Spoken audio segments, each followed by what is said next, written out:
False Evidence of Evolution, Part 2. In the first film in our False Evidence of Evolution series, we saw some of the fake evidence evolutionists produce as part of their effort to keep their theory alive. We witnessed how the theory of evolution has been refuted by science at every step, and how it is a deception maintained by means of various frauds in order to cover up the fact of creation. In this second part of the series, which unmasks the true face of the theory of evolution, we shall continue to examine the hoaxes perpetrated by some evolutionists.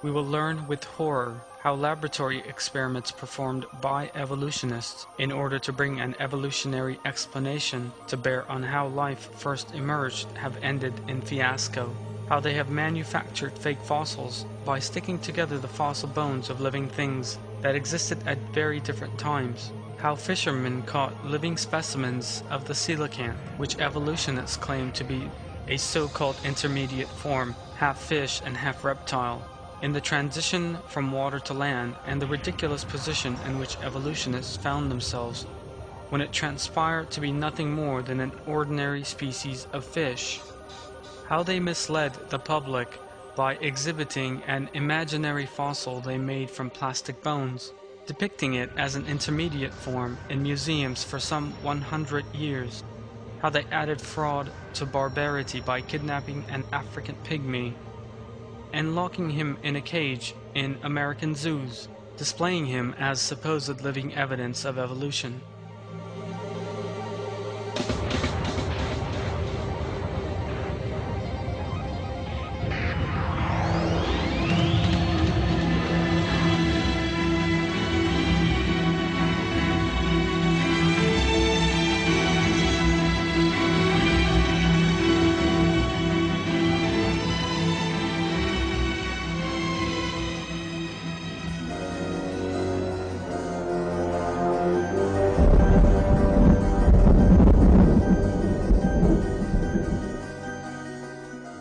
Evolutionists generally point unwisely to the Miller experiment as a so-called evidence for their deceit regarding how what they refer to as primordial life emerged on Earth spontaneously.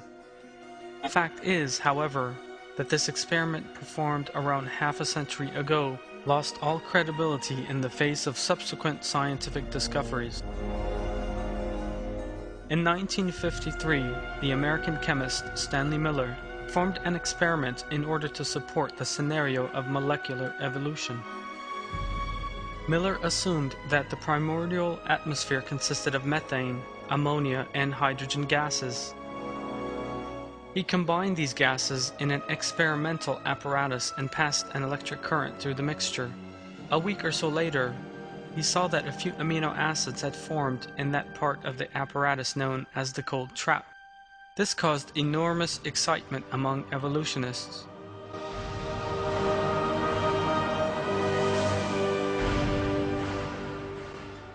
Over the next 20 years, certain evolutionists such as Sidney Fox and Cyril Penomporuma attempted to continue with Miller's scenario. Discoveries made in the 1970s, however, invalidated all these evolutionist endeavors known as the primordial atmosphere experiments. Because scientific findings showed that the primordial atmosphere on Earth did not consist of the gases methane and ammonia, as Miller had hypothesized, but of nitrogen, carbon dioxide, and water vapor. Miller had carefully selected the gases he used in his experiment because these were ideally suited to the formation of amino acids. However, the structure of the atmosphere in the primordial world was very definitely not suited to the emergence of amino acids. It was also realized that there was a high level of free oxygen in the primeval atmosphere. This invalidated the evolutionist scenario, because it was obvious that free oxygen would immediately break down amino acids. Moreover, Miller intervened in the experiment through various conscious mechanisms such as the cold trap, by way of which he was able to isolate the amino acids that formed before they could be broken down again. Were it not for equipment such as the cold trap, a source of sparks and other chemicals that emerged during the course of the experiment, the amino acids that appeared would have immediately broken down again. In this way, Miller himself destroyed the evolutionist hypotheses regarding amino acids being able to form spontaneously under natural conditions, because there was no such controlled mechanism, as evolutionists claim, in the primordial world capable of separating amino acids that might form before they were broken down. In conclusion, far from documenting that life could emerge spontaneously in nature, all these efforts actually showed that it could not even be produced under laboratory conditions. In the light of these findings, in the 1980s, the scientific world admitted that the Miller experiment and the primordial atmosphere experiments of those who came after him were actually meaningless. After a long silence, Miller himself confessed that the experiment he conducted in 1953 was a far cry from accounting for the origin of life. The evolutionist and scientist Harold Urey, who performed the experiment in question together with Miller, made the following admission. All of us who study the origin of life find that the more we look into it, the more we feel it is too complex to have evolved anywhere. We all believe as an article of faith that life evolved from dead matter on this planet. It is just that its complexity is so great, it is hard for us to imagine that it did.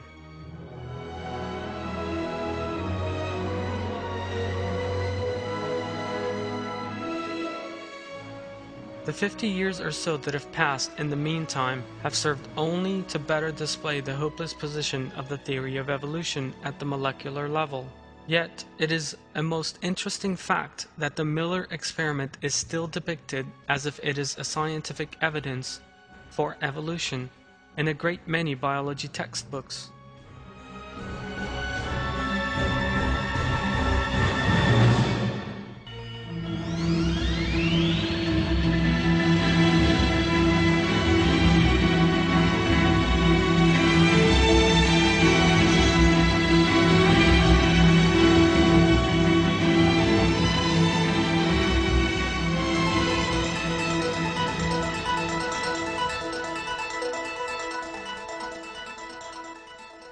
An article published in National Geographic's magazine in 1999 announced the discovery in China of a fossil known as Archaeoraptor.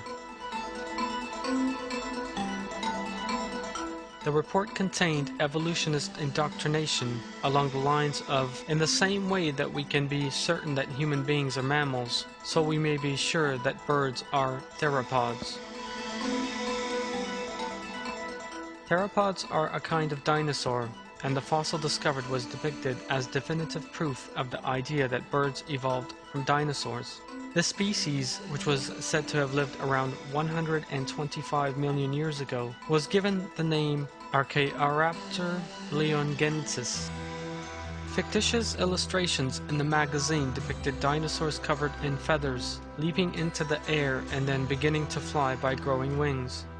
Yet this fossil, announced to the accompaniment of great fanfare by National Geographic, soon turned into a source of terrible embarrassment for the magazine, known for its pro-Darwinist stance. In fact, the fossil did not belong to a species exhibiting both bird and dinosaur characteristics, as National Geographic had claimed.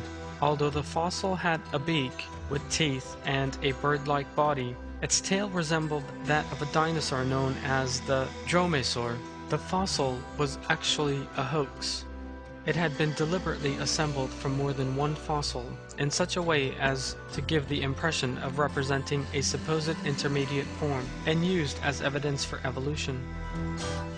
Evolutionists had learned nothing from the Piltdown Man affair, in which an orangutan and human bones had been assembled together, and this time portrayed a hoax fossil put together from dinosaur and bird bones as proof of evolution.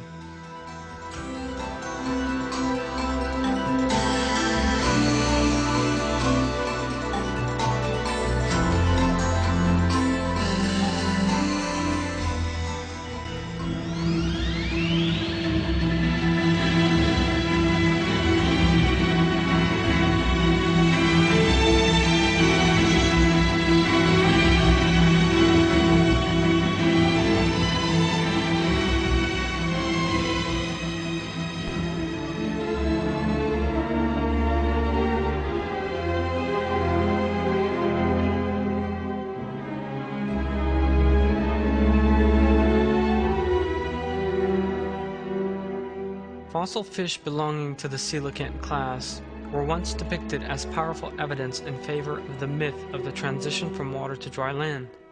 Based on the fossil remains of this animal, evolutionist biologists suggested that a primeval lung had developed inside the creature's body.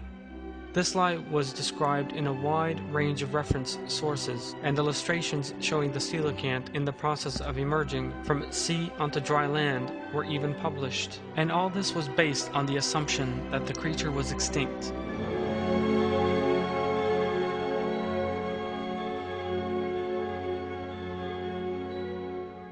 However, a most interesting discovery was made in the Indian Ocean on 22nd December 1938. A living specimen of the species Latimeria, a member of the coelacanth family, depicted as an extinct intermediate form that had lived 70 million years ago, was caught in the open sea. The discovery of a living coelacanth came as a huge shock to evolutionists.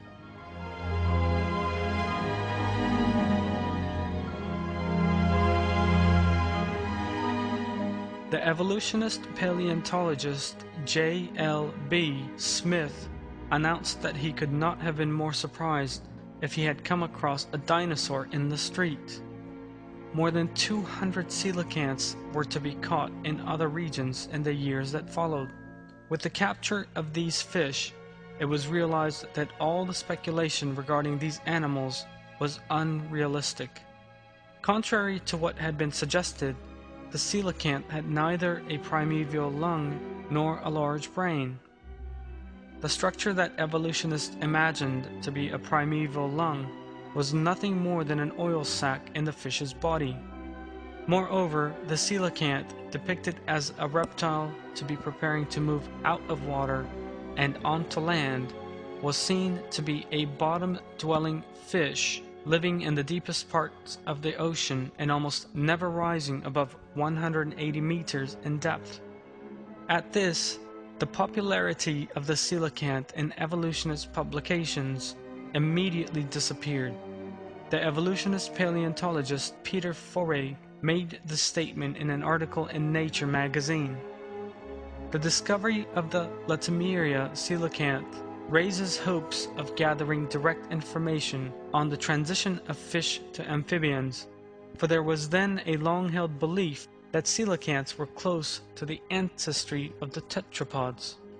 But studies of the anatomy and physiology of the Latimeria have found this theory of relationship to be wanting, and the living coelacanth's reputation as a missing link seems unjustified.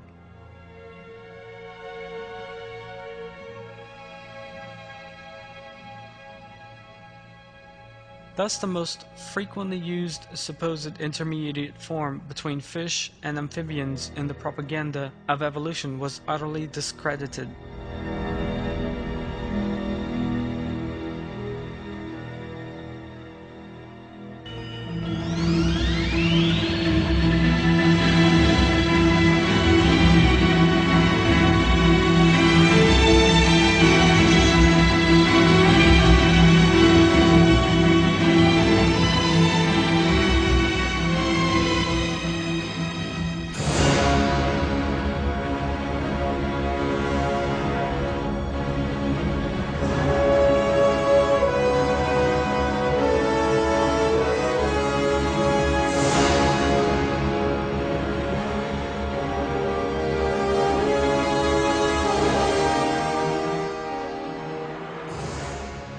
The Neanderthals, portrayed as the primitive ancestor of man by evolutionists, has been definitely shown to be a lost human race.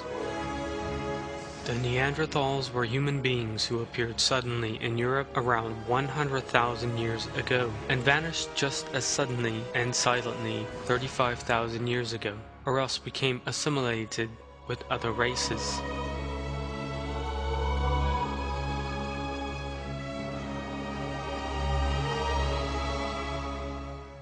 The only difference between them and the modern man is that their skeletons were slightly stronger and they had slightly larger skulls.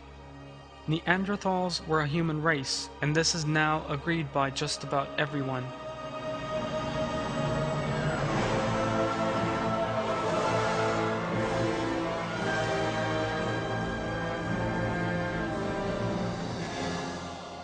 Evolutionists made great effort to depict these human beings as a primitive species. But all the discoveries made showed that the Neanderthals were no different to a well-built person walking along the streets today. The Neanderthals most closely resemble the Eskimos living in the cold climates today. Discoveries have shown that the Neanderthals buried their dead, made musical instruments of various kinds, and shared a highly developed culture with humans.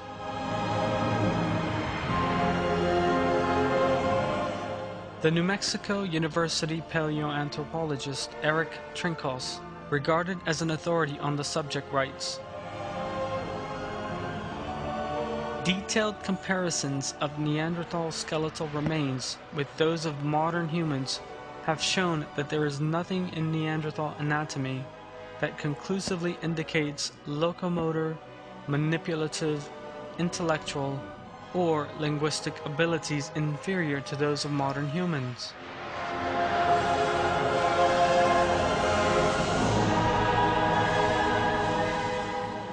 Today, however, scientists and researchers agree that the Neanderthals are nothing more than now extinct human race.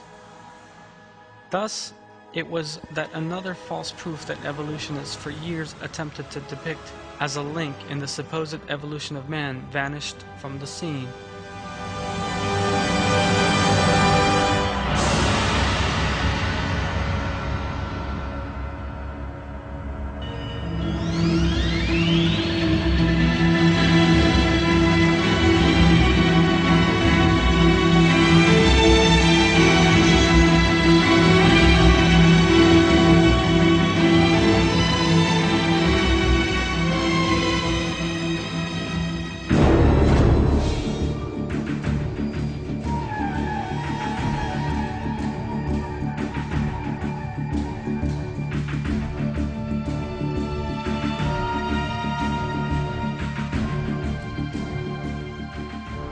Evolutionists looking for imaginary half-ape, half-human fossils did not regard backing their theory up with fake fossils alone as at all adequate. They also imagined that they might be able to find living specimens of the evidence they needed in various parts of the world. The result of the frantic endeavors evolutionists made in order to find living proof of evolution once more unmasked the fanatical devotion they felt for their theory. Evolutionists would stop at nothing in order to find evidence, but their next move was to be far more barbaric than those that had gone before. The barbarity committed by an evolutionist researcher by the name of Samuel Werner in 1904 came about as the result of his search for living evidence in the Congo. Werner captured an African pygmy known as Ota Benga, a married man and father of 2 children, whom he depicted as evidence that human beings had evolved from apes. Despite being a human being, Ota Benga was chained like an animal, kept in a cage and taken to America. On his arrival in America, Ota Benga was put on display in a cage with various species of ape at the St. Louis World Fair. Ota Benga, depicted as if the closest intermediate form to man, was transferred to the Bronx Zoo in New York 2 years later. There he was put on display as a so-called ancestor of man alongside a gorilla called Dinah and an orangutan known as Duhang.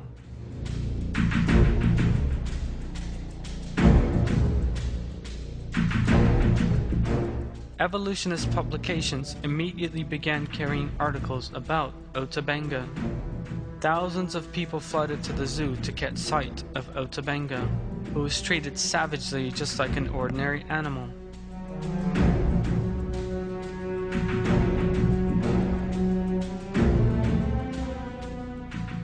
The director of the zoo, the evolutionist Dr. William T. Hornaday, made a number of speeches describing his pride at having a supposed intermediate form in his zoo. Ota Benga eventually killed himself.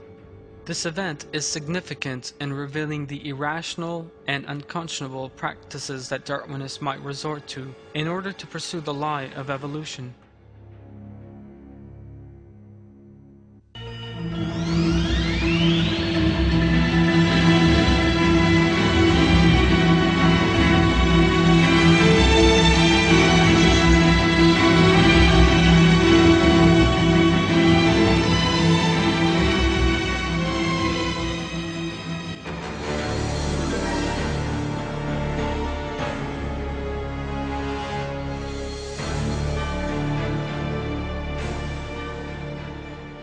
Despite their abysmal failure when it comes to finding any scientific evidence with which to support their theory, evolutionists are still remarkably successful in one sphere: propaganda.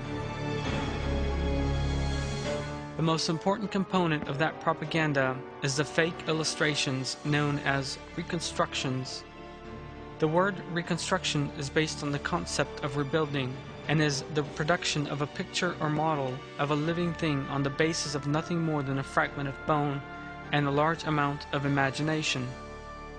All the ape men that so often appear in newspapers, magazines, and films are in fact imaginary reconstructions. Inspired by fossil remains, these reconstructions are designed and produced entirely with the aim of supporting the claims of the theory of evolution. They are totally divorced from reality, however. The aim behind this is to use picture or models to convince people that the imaginary life forms concerned did actually exist at one time. It needs to be made crystal clear here that only the very general characteristics of a fossil can be established from the bone remains.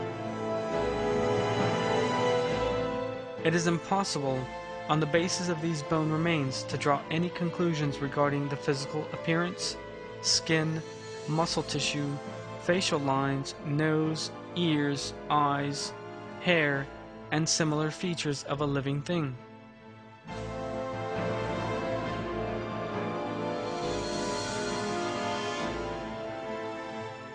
The fact is that the details that really determine physical appearances are the soft tissues that gradually vanish over the course of time. Ernst A. Houghton from Harvard University describes the position by saying, "To attempt to restore the soft parts is an even more hazardous undertaking. The lips, the eyes, the ears, and the nasal tip leave no clues on the underlying bony parts. You can, with equal facility, model on a Neanderthaloid skull the features of a chimpanzee or the lineaments of a philosopher. These alleged restorations of ancient types of man have very little, if any, scientific value, and are likely only to mislead the public. So put not your trust in reconstructions." Evolutionists even go so far as to attribute very different facial appearances to the same skull. One well-known example of this is the 3 completely different illustrations produced of the fossil known as Zinjanthropus. Evolutionists pick up their paintbrushes and draw imaginary creatures, thus try to produce false evidence for their theories, which are in fact devoid of any scientific proof. In reality, however, there is absolutely no concrete fossil evidence to substantiate the image of the imaginary ape-man that so frequently appears in evolutionist publications. The way they resort to such imaginary reconstructions is an important indication of evolutionists' utter failure to find any real evidence.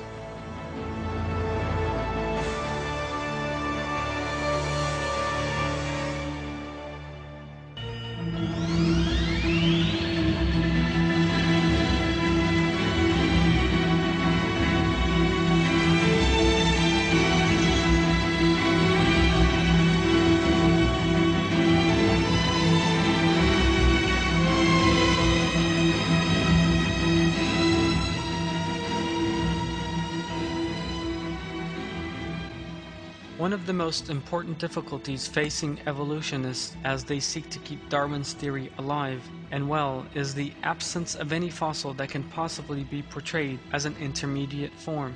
Ever since the theory of evolution was first proposed, despairing evolutionists have many times resorted to producing their own fake fossils. Yet these efforts have always ended in utter failure.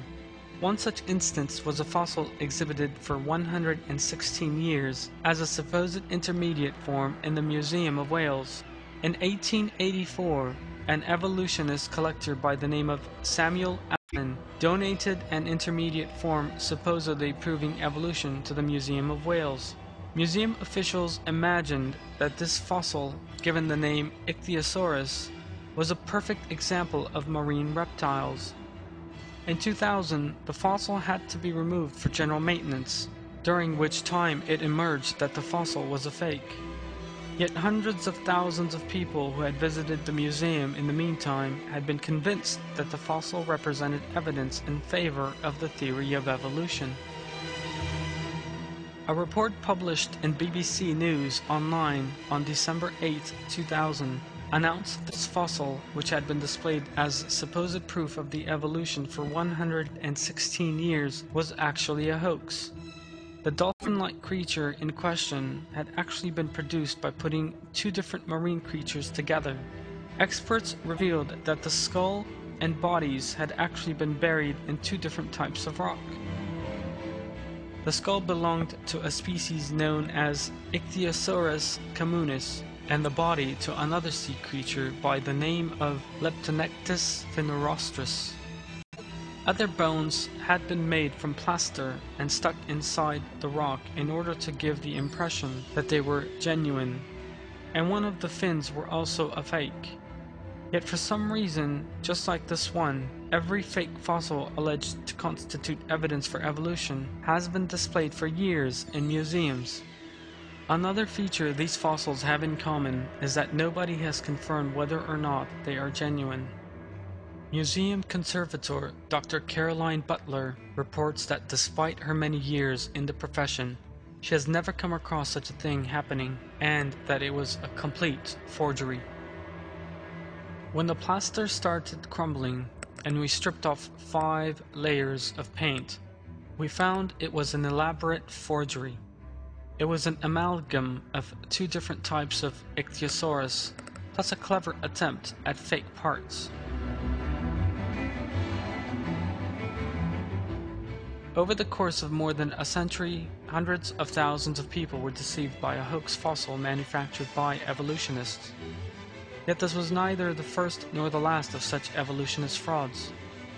Ever since the time when the theory was first launched, the absence of any evidence to support it has been a major factor propelling, encouraging evolutionists to commit such frauds.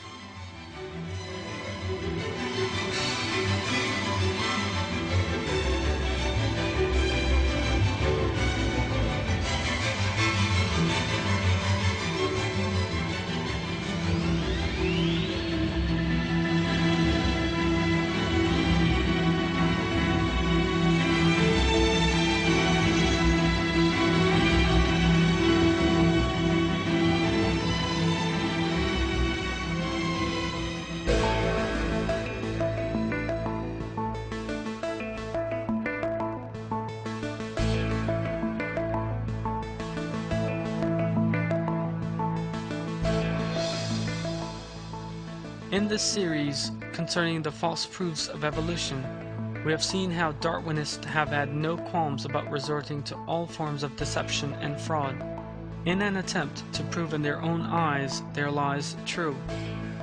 We have witnessed how evolutionists, who will stop at nothing in order to achieve their aims, have produced fictitious illustrations, carried out misleading experiments, have deliberately distorted the fossils and skulls they have discovered, deliberately altered the fossils in their possession, adding to some and concealing others, and even placed a human being in a cage in order to provide evidence in support of their theory. Evolution is a theory whose scientific mask has now fallen, a deception based on brainwashing, propaganda, and fraud.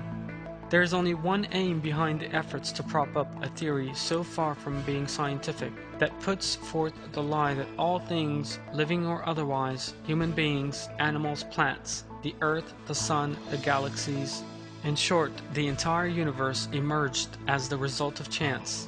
That aim is to provide a supposed scientific foundation for the materialist and atheist system that denies Almighty God and His creation. The fact is, however, that modern science has shown that it is impossible for a single living thing, or even a single protein molecule in it, let alone the universe itself, to have come into being by chance.